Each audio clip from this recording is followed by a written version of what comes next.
계시록은 우주 역사 속에서 하나님의 독생자 예수의 피의 값을 주고 사신 교회, 그러니까 교회의 그 종말을 향해 갈 때 어떻게 존재했으며 또한 지금 어떻게 존재하고 있으며 또 장차 어떻게 존재할 것인가에 깊은 관심이 있는 책이 계시록입니다. 특히 어떤 단순하게 미래의 어떤 사건에 대한 시간의 순서를 미리 예언해 놓은 호기심을 만족하기 위한 책이 아니라는 것입니다. 계시록은 과거, 현재, 미래, 교회의 광범위한 정체성을 규정하고 어떻게 존재하는지를 보여주고 있는 거예요. 존재라는 것은 하나의 퀘션 마크예요. 어떤 사건과 징조를 통해서 그 존재자, 머물렀떠 있는 것에 구멍이 생기는 그 과정을 존재에 관한 물음이라는 것입니다. 그리고 교회는 화해할 수 없는 영적 전쟁 가운데 있지만 동시에 우리는 승리하는 교회로서의 본질을 가지고 있다는 것입니다. 그러니까 믿음이 저대로 가진 사람은 어떤 환경, 어떤 조건, 어떤 사건을 만나도 그것은 나에게 복이라는 거예요.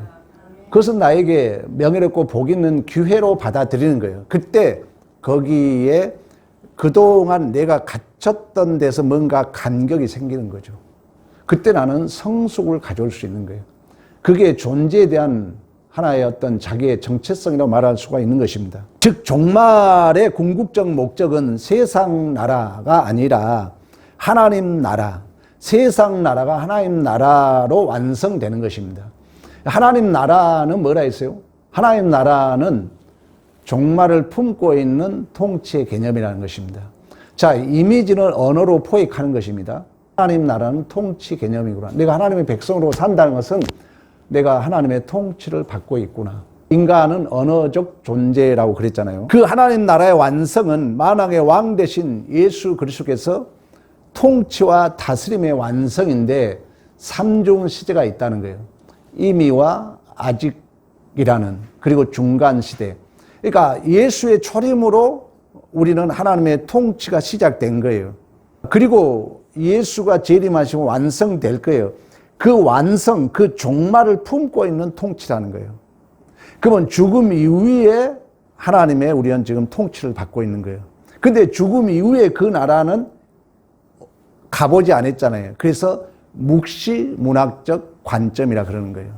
그러니까 시간과 장소를 초월해서 은유적, 비유적, 상징적 해석을 해주고 있는 거예요. 자, 하늘에 큰 이적이 보이니 해라는 것은 태양을 입은 것입니다. 해를 입고 여자가 그 발 아래 달이 있고 그 머리에 12별의 면류관을 썼더라. 하늘에 이적이 보였다는 것은 불가사의한 일이 일어날 것에 대한 징조의 의미가 있습니다. 뭐 기적을 얘기한 건 아니고요. 그리고 태양을 입고 그 발 아래 달이 있고 그 머리에 12별의 면류관을 쓴 여자, 굉장히 영광스러운 모습을 얘기하고 있습니다.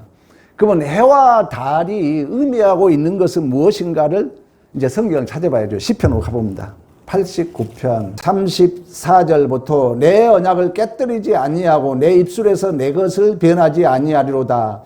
내가 나의 거룩함으로 한 번 맹세하였은즉 다윗에게 거짓말을 하지 아니할 것이라. 그 후손이 잔구하고 그 왕위는 해같이 내 앞에 항상 있으며 또 궁창의 확실한 증거인 달같이 영원히 견고하게 되리라 하셨도다. 그러니까 하나님의 언약이, 다윗의 언약은 뭐라 했어요? 너가 나라를 견고케 한 게 아니라 너 씨로 말미암아 너 나라가 세워지리라. 이 언약이 해같이, 달같이, 별같이 영원할 것을 말씀하고 있는 것입니다. 또 해와 달이 상징하고 있는 것은 시편 8편으로 가봅니다. 3절부터 6절. 주의 손가락으로 만드신 주의 하늘과 주께서 베풀어 두신 달과 별들을 내가 보니 사람이 무엇이기에 주께서 그를 생각하시며 인자가 무엇이기에 주께서 그를 돌보시나이까. 그를 하나님보다 조금 못하게 하시고 영화와 종기로 가는 씌우셨나이다. 주의 손으로 만드신 것을 다스리게 하시고 만물을 그 발 앞에 두셨으니 사람이 무엇이기에 인자가 무엇이기에 해같이 달같이 별같이 그 영광 그 승리를 상징하고 있는 것입니다. 그러니까 이 여인은 오늘 이제 본문으로 다시 돌아옵니다. 계시록 12장 이 해와 옷을 입은 여자 이 여인은 다윗의 후손이라는 거예요. 그리고 예수 그리스도가 가진 천상적 영광을 소유하고 있는 존재라는 것입니다. 그러면 누군지 알겠죠? 뭔지 알겠죠? 요셉이 꿈을 꿉니다. 첫 번째 꿈은 고개를 숙이는 자신에게 절하는 꿈을 꿉니다. 두 번째 꿈은 해와 달과 11별이 내게 절했더라 그래요. 그러니까 이 해는 그 다음 절에 뭐라고 해석해 주냐면은 아버지, 어머니, 11별은 자신을 포함해서 자식까지 포함하면 12별이 되죠. 그러니까 11별이 자기에게 절을 했다 그래요. 그러니까 지금 이 오늘 계시록 1장에 말씀하고 있는 헤옷을 입은 한 여자가 누구냐는 얘기예요. 계시록은 두 여인이 등장합니다. 물 위에 올라오는 큰 음녀가 여자로 등장해요. 또 하나는 남편을 위하여 단장하는 신부 같다. 이 여자가 등장해요. 그럼 이 여자는 지금 누굴 얘기하겠어요? 그렇죠. 이 여자는 교회를 말씀하고 있다는 것입니다. 교회를. 그러니까 영적 이스라엘, 예수 그리스도의 신부 대신 교회를 상징하는 12지파, 12사도의 면류관을 쓰고 있는 여러분 자신을 얘기하고 있다는 거예요. 서두에 말씀했잖아요. 계시록은 교회 존재를 얘기하고 있다는 거예요. 교회 정체성을 얘기하고 있다는 거예요. 창세기에 남자가 부모를 떠나 여자와 한 몸을 이룬다 그러잖아요. 근데 이 비밀을 해석해줘요. 우리 에베소서로 가봅니다. 에베소서 5장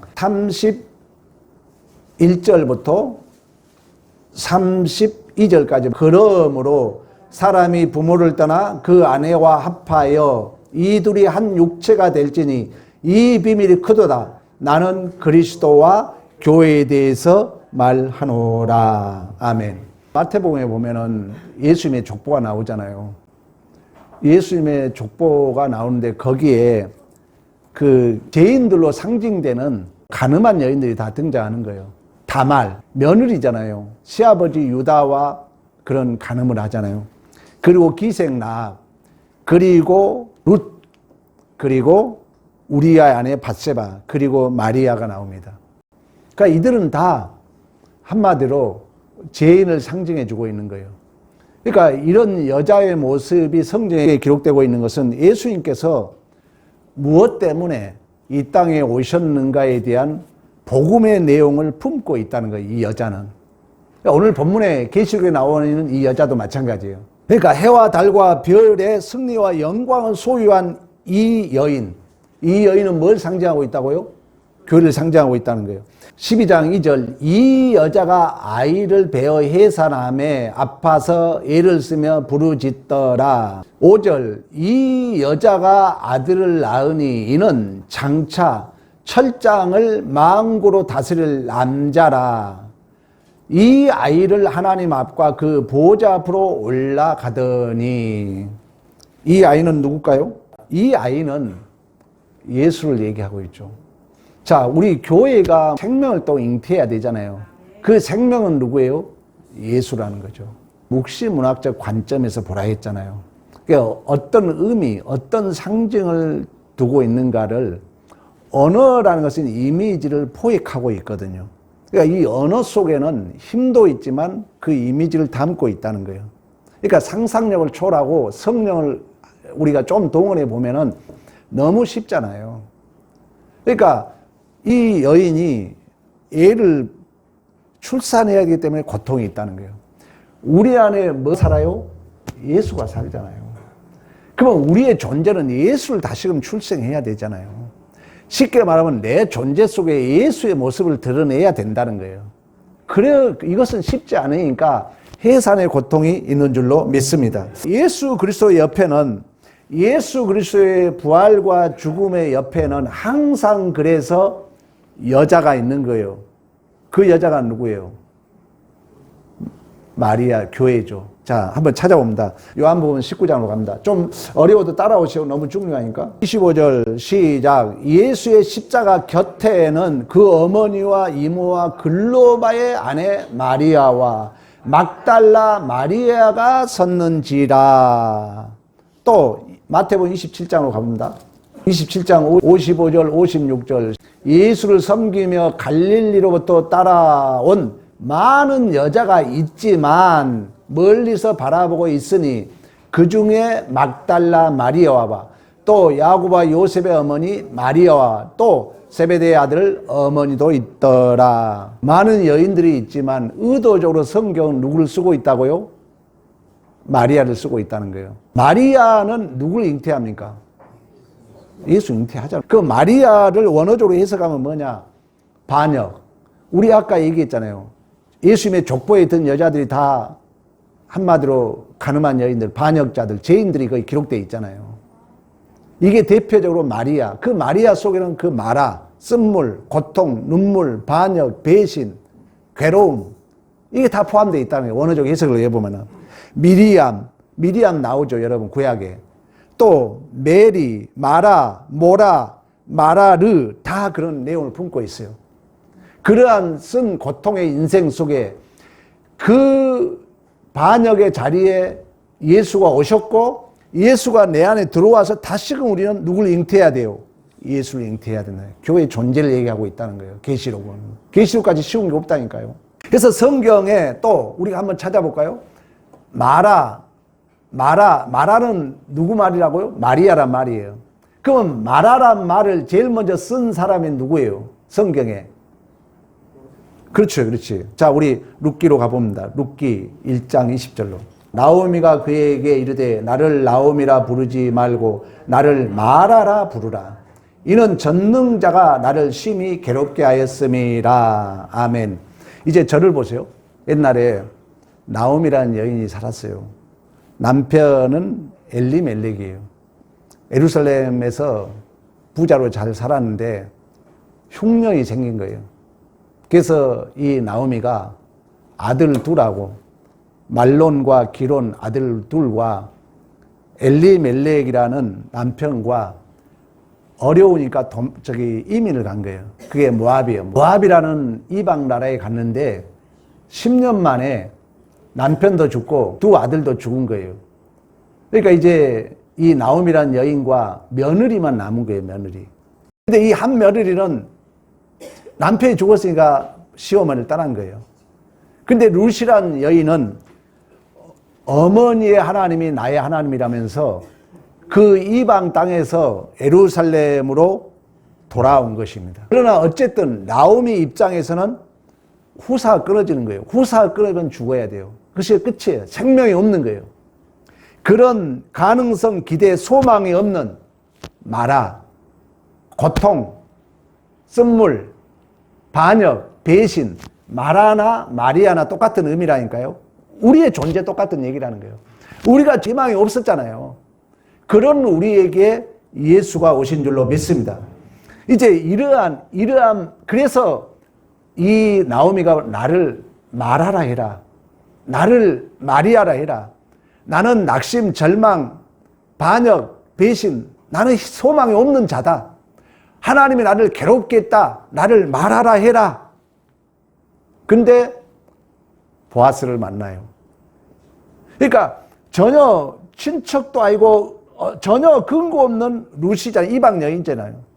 그리고 이제 보아스를 만나서 모든 빚을 탕감해주고 기업을 물어줍니다.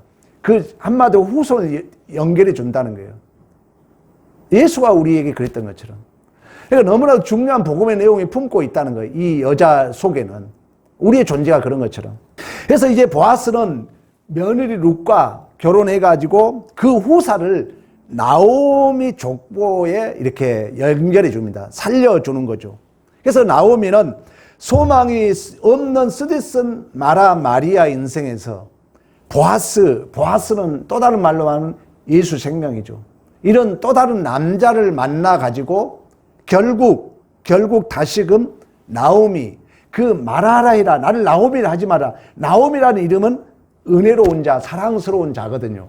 그러니까 나는 원래 사랑스러운 자였는데 이제 모든 족보가 끊겨졌기 때문에, 나는 원래 하나님의 보시기 심히 좋았더라로 창조된 하나님의 자녀인데 죄로 말미암아 비참, 절망, 마라에 있었잖아요. 이 자가 예수를 통해서 새 생명이 잉태했던 것처럼, 나오미는 원래 은혜로운 자, 사랑스러운 자였는데 죄로 말미암아 그 은혜를 떠났잖아요. 예루살렘에 떠남으로 말미암아 절망, 비참 가운데 다시금 보아스란 이 남자 예수를 만나가지고 다시금 나오미가 되는, 사랑스러운 자가 되는, 다시금 은혜로운 자가 되는 성경의 전체 구원의 이야기를 품고 있는 줄로 믿습니다. 이 존재가 그렇다는 거예요. 자, 출애굽기를 한번 가봅니다. 마라란 얘기를 또 출애굽기에 그렇게 쓰고 있기 때문에.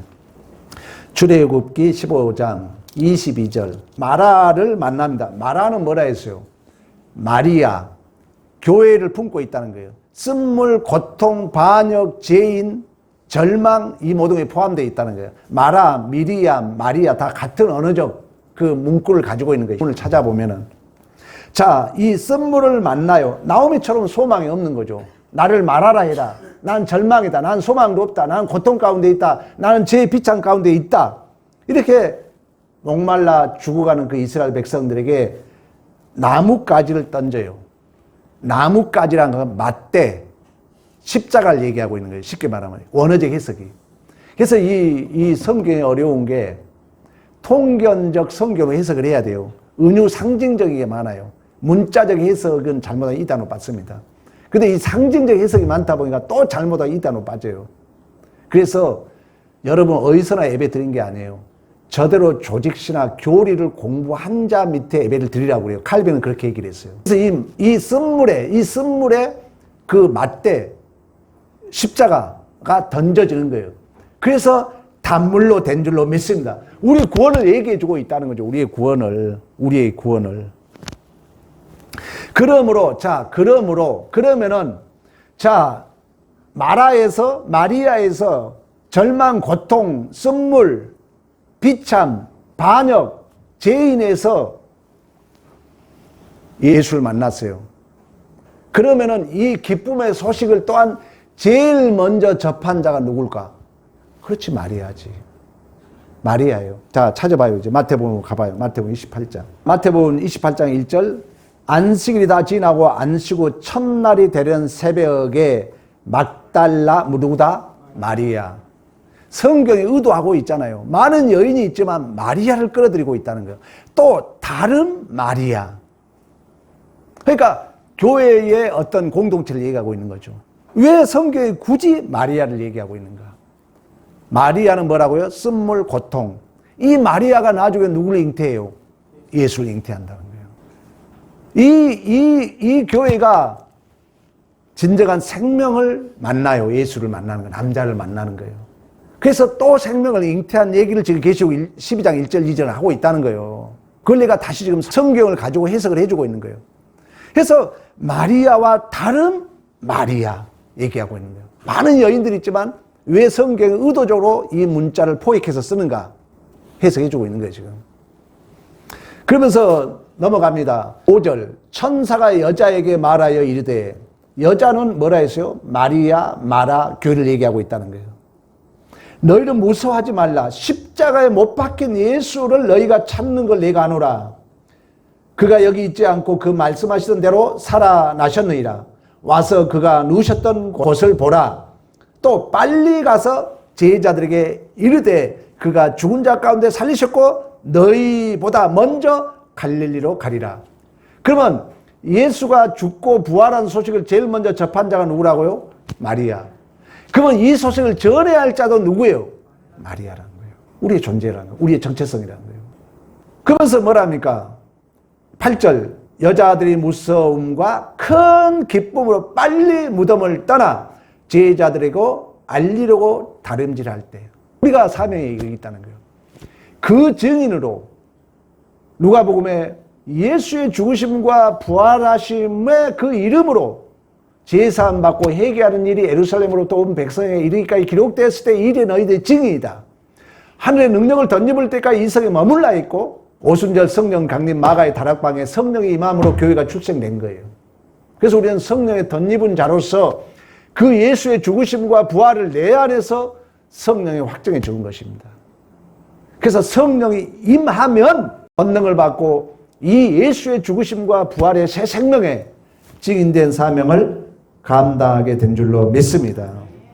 그래서 이 마리아가 결국 10절 봅니다. 10절. 예수께서 이르시되 무서워 말라 가서 내 형제들에게 갈릴리로 가라. 거기서 나를 보리라. 자, 마라는 쓴 고통, 눈물, 절망이 없는 자입니다. 진정한 생명, 우리의 신랑 되신 예수를 만나서 우리가 새 생명을 잉태했어요. 그래서 그 부활의 그 기쁨을 우리가 제일 먼저 목도에 있고 또 이 부활의 기쁨을 제일 먼저 증거할 자들이 우리의 존재라는 것입니다. 그래서 여러분 전도를 사명을 가지고 전하세요. 누구를 만나든 전하세요. 예수 믿으세요. 우리 교회 와보세요. 결과를 여러분 책임지라 말을 하지 않아요. 전해야 할 책임이 있는 거예요. 그리고 내가 해석자가 되는 거예요. 어떤 사건도 해석해 줄 수 있는 거예요. 그 사건을. 그래서 여러분들이 선생이 되는 거예요. 지식이 지도하는 거예요. 교수들이 다 역사를 이끌잖아요. 나라를. 대통령이 누구 머리 벌립니까? 교수 머리 벌리잖아요. 여러분 인생에 수고하고 눈물 흘린 자들이 여러분이 거기에 스승자로 있는 거예요. 상담자로 있다는 거죠. 우리의 존재를 여러분 하찮게 보면 안 돼요. 교회 다니는 사람들이 존재가 어떤 위치에 있다는 걸 알아야 돼요. 그래서 여러분들이 어디를 가나 궁극적인 문제의 키는 여러분이 가지고 있는 거예요. 그래서 여러분들이 설교를 잘 들었다면 여러분들이 그 문제를 해석해 주는 것입니다. 그래서 그들이 힘들어할 때 와라, 예수 믿어라 이렇게 얘기할 수 있는 거죠. 이 갈릴리라는 것은 예수님의 사역의 중심지예요. 이것도 교회를 상징합니다. 그러니까 유일하게 생명을 보고 느낄 곳이 어디예요? 교회라는 거예요. 교회예요. 그래서 너희가 예수의 향기다. 너희가 예수의 편지다. 나를 보면 예수가 읽혀진다. 먹물로 돌판에 새긴 것이 아니라 너희 마음의 신비의 영으로 새겨졌다 그러잖아요. 예수의 영이 우리 안에 새겨졌다는 거예요. 그래서 보배를 간직한 질그릇이고 하나님께서 예수 그리스도의 얼굴에 있는 하나님의 영광의 빛을 우리 마음에 비추신 줄로 믿습니다. 그래서 여러분들이 결국 이 예수 그리스도의 십자가의 죽음과 부활의 근처에 꼭 등장한 인물이 누구였다고요? 마라. 쉽게 말하면 내가 그 옆에 있는 증인이라는 거예요. 내가 증인, 우리 교회가 증인이라는 거예요. 그 증인의 능력으로 성령이 우리와 함께 하신 줄로 믿습니다. 여기 등장하는 이 계시록 12장 1절 2절 이 여인도 그 복음의 모든 내용을 품고 있다는 거예요. 우리의 존재가 그렇다는 거예요. 우리의 존재가. 세상이 어떻게 흐르든 간에 그 세상에 인간의 존재가 뭐라는 것을 설명해 줄 수 있는 유일한 자들이 여러분이라는 것입니다. 여러분이에요. 이 복음의 내용을 담고 있는 여인 교회에는 이제 복음의 실체이신 누구를 잉태해야 된다고요? 예수를 잉태해야 돼요. 생명을 잉태해야 돼요. 그래서 해산에 고통이 있다는 것입니다. 해산에 고통이 있는 것입니다. 이사야 14장에도 말씀하고 있고 마태복음에도 얘기하고 있고 이제 그 마리아가 실제적으로 다 이제 관통되잖아요. 이 마리아가 실제적으로 누구를 잉태합니까? 예수를 잉태하잖아요. 성령을 통해서. 딱 해석이 되잖아요. 그래서 오늘 다시 이제 계시록으로 갑니다. 이제 마무리가 더 중요합니다. 계시록 12장. 하늘에 큰 이적이 보였어요. 그러니까 이 복음의 내용이 하늘에서 이루어졌다는 거예요. 그러나 아직 미완료 우리가 예수는 이미 잉태했어요. 이미 예수는 우리의 구속을 이루셨어요. 카이로스 하나님의 시간 속에서는 과거, 현재, 미래가 없다 그랬잖아요. 근데 이 예수가 예수 생명이 내 안에 실제적으로 생각해봐. 무한히 유한으로 들어오는데 고통이 없겠어요? 여러분, 어느 한국 산 사람이 외국어를 배우려면 고통이 없냐고요? 있다는 거죠. 당연하다는 거예요. 얼마나 쉽게 지금 계시록이 설명하고 있는지 몰라요. 자, 이 큰 이적이 하늘에 있었다는 거예요. 하늘나라에 있었다는 거예요. 그러나 이 하늘에 있었던 것이 이제 다시금 우리 안에 이 복음의 내용이 이 역사 속의 구체와 실체화는 시간과 장소의 싸움이죠. 그래서 눈물이 있고 기도가 있고 아직 이제 미완료 시절 속에서 이 예수 생명이 내 안에 잉태되어가는 이 과정이에요. 이제 여러분들이 예수가 재림하면 완성돼요. 어느 순간에 나는 완전히 예수의 몸으로, 그 말은 뭐예요? 하나님의 자녀로서의 완성이라는 거예요. 그 자녀의 완성은 하나님의 통치의 실현의 완성이에요. 거기에 가면 근심도 없고 눈물도 없어요. 염려도 없어요. 근데 우리는 지금 이 복음 이후에 하나님 나라가 지금 내 안에 임하고 있다는 거예요. 그래서 여러분들은 엄밀히 말하면 믿음 안에서는 부족함이 없어야 돼요. 예수님이 그랬던 것처럼. 누가 찔러요? 찔리면 당하는 거예요. 누가 침뱉음 해요? 뱉음 당해주는 거예요. 이게 사실 믿음이야. 근데 아직 우리는 믿음이 없어. 그러니까 누가 말 한마디 들으면 가서 케어시키려고 그러잖아요. 저는 그러지 말라 그랬잖아요. 우리 교인들에게. 누가 나를 오해하면 당해주라 그랬잖아요. 물론 저도 경험해보면 쉽지 않아요. 그러나 여러분들이 예수를 잉태해산해야 할 그 고통을 감당하는 자로서 우리는 대리자 주인공인 줄로 믿습니다. 그러면 이 관계가 어떤 관계냐? 세상에 없는 걸로 해석을 해야 돼요. 이 세상에 없는 걸로 해석한다는 뭐냐? 오직 하나님 눈으로 해석하라는 거예요. 더 적극적으로 말하면 뭐냐? 이 모든 해석을 이제 아버지와 아들 관계로 해석하라는 거예요. 그걸 더 적극적으로 해석해 주면 뭐냐? 100명이 틀렸다고 저 사람에게 돌을 던져. 100가지가 저 사람이 틀렸다고 다 포기해. 마라에서 생명을 잉태했다니까요. 마라가 남자를 만났다니까요. 그러면 믿음은 뭐냐? 100사람이 돌을 던져. 저 나쁜 놈. 다 그것은 윤리도덕이라 했잖아요. 이 세상에 있는 걸 가지고 정죄해. 그럼 믿음은 뭐냐? 아니야. 하나님은 저 사람을 포기하지 않을 거야. 믿음은 뭐라 했어요? 이 존재란 건 뭐라 했어요? 꽉 짜여진 바늘기도 들어가지 못할 여러분들의 그 규정된 그 존재에 살짝 구멍을 내주는 것. 믿음이라는 거예요. 그때 기적은 발생하는 거거든요. 근데 우리는 뭐 합니까? 누가 공개하면 거기다 덧붙이죠. 죽이죠, 그 사람. 그건 믿음이 아니에요. 우리도 다 죄인이었어요. 3번씩 예수를 부인하고 저주하면서까지 부인했던 그를 찾아왔던 예수님처럼. 가늠한, 현장에서 잡힌 그 가늠한 여인을 나는 다 그에게 돌을 던지지만 나는 너에게 돌을 던지지 않는다. 나는 너를 정죄하지 않는다고 얘기했던 것처럼.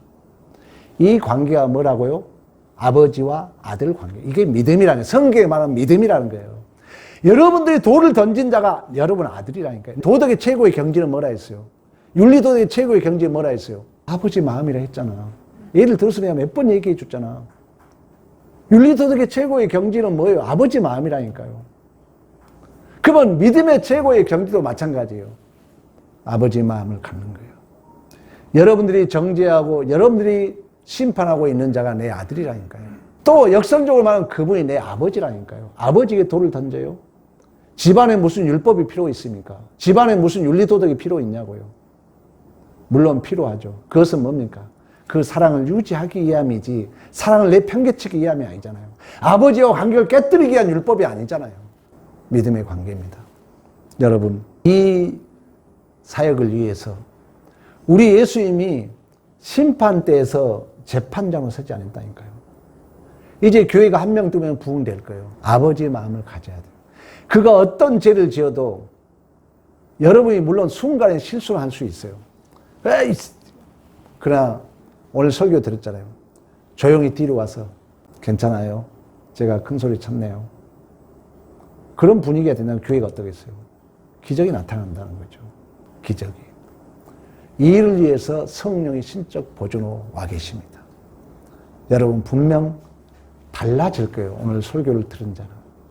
그동안 우리는 다 우리 금요일날 얘기했잖아요. 나를 위한 하나님의 도움이 아니라니까요. 재창조입니다. 진실로 여러분들에게 다시금 새 생명을 잉태해야 할 이 해산의 고통을 믿음으로 묵묵히 감당하는 믿음의 승리가 있기를 간절히 축원합니다.